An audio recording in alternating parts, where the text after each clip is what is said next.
বন্দে মাতরম, বন্দে সাহিত্য সম্রাট বঙ্কিমচন্দ্র চট্টোপাধ্যায় রচিত আনন্দমঠ।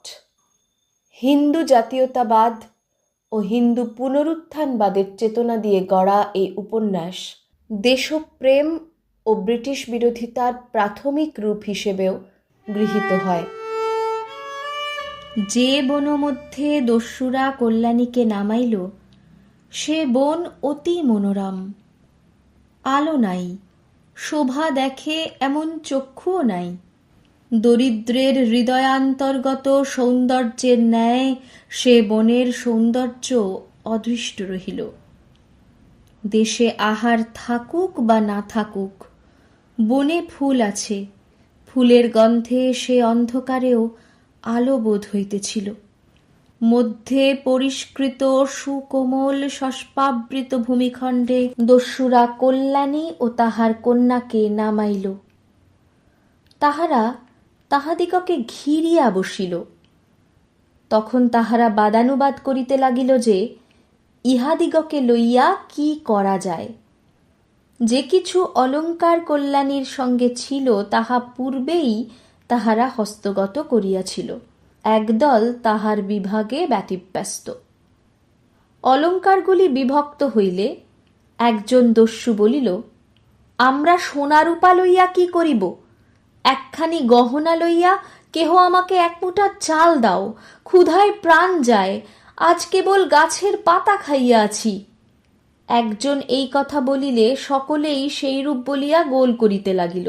চাল দাও, চাল দাও, ক্ষুধায় প্রাণ যায়, সোনা রূপা চাহি না। দলপতি তাহাদিগকে থামাইতে লাগিল, কিন্তু কেহ থামে না। ক্রমে উচ্চ উচ্চ কথা হইতে লাগিল, গালাগালি হইতে লাগিল, মারামারির উপক্রম।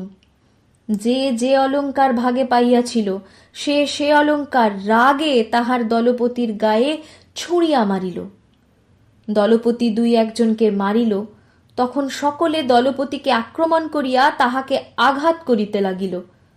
দলপতি অনাহারে শীর্ণ এবং ক্লিষ্ট ছিল, দুই এক আঘাতেই ভূপতিত হইয়া প্রাণ ত্যাগ করিল। তখন ক্ষুধিত, রুষ্ট, উত্তেজিত, জ্ঞান শূন্য দস্যু দলের মধ্যে একজন বলিল, শৃগাল কুক্কুরের মাংস খাইয়াছি, ক্ষুধায় প্রাণ যায়, এসো ভাই, আজ এই বেটাকে খাই। তখন সকলে জয় কালী বলিয়া উচ্চনাদ করিয়া উঠিল। বম কালী, আজ নর মাংস খাইব। এই বলিয়া সেই বিশীর্ণ দেহ, কৃষ্ণকায় প্রেতবৎ মূর্তি সকল অন্ধকারে খলখল হাস্য করিয়া করতালি দিয়া নাচিতে আরম্ভ করিল। দলপতির দেহ পোড়াইবার জন্য একজন অগ্নি জ্বালিতে প্রবৃত্ত হইল। শুষ্ক লতা, কাষ্ঠ, তৃণ আহরণ করিয়া চকমকি শোলায় আগুন করিয়া সেই তৃণ কাষ্ঠ জ্বালিয়া দিল। তখন অল্প অল্প অগ্নি জ্বলিতে জ্বলিতে পার্শ্ববর্তী আম্র, জম্বির, পনস, তাল, তিনতিড়ি, খরজুর প্রভৃতি শ্যামল পল্লবরাজি অল্প অল্প প্রভাসিত হইতে লাগিল। কোথাও পাতা আলোতে জ্বলিতে লাগিল, কোথাও ঘাস উজ্জ্বল হইল, কোথাও অন্ধকার আরো গাঢ় হইল। অগ্নি প্রস্তুত হইলে একজন মৃত শবের পা ধরিয়া টানিয়া আগুনে ফেলিতে গেল।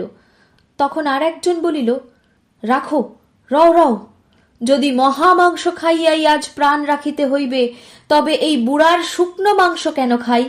আজ যাহা লুঠিয়া আনিয়াছি তাহাই খাইব। এসো, ওই কচি মেয়েটাকে পোড়াইয়া খাই। আর একজন বলিল, যাহা হয় পোড়া বাপু, আর ক্ষুধা সয় না। তখন সকলে লোলুপ হইয়া যেখানে কল্যাণী কন্যা লইয়া শুইয়াছিল সেই দিকে চাহিল। দেখিল যে সে স্থান শূন্য, কন্যাও নাই, মাতাও নাই। দস্যুদিগের বিবাদের সময় সুযোগ দেখিয়া কল্যাণী কন্যা কোলে করিয়া কন্যার মুখে স্তনটি দিয়া বনমধ্যে পলাইয়াছে।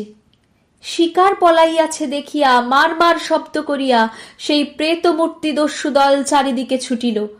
অবস্থা বিশেষে মনুষ্য হিংস্র জন্তু মাত্র।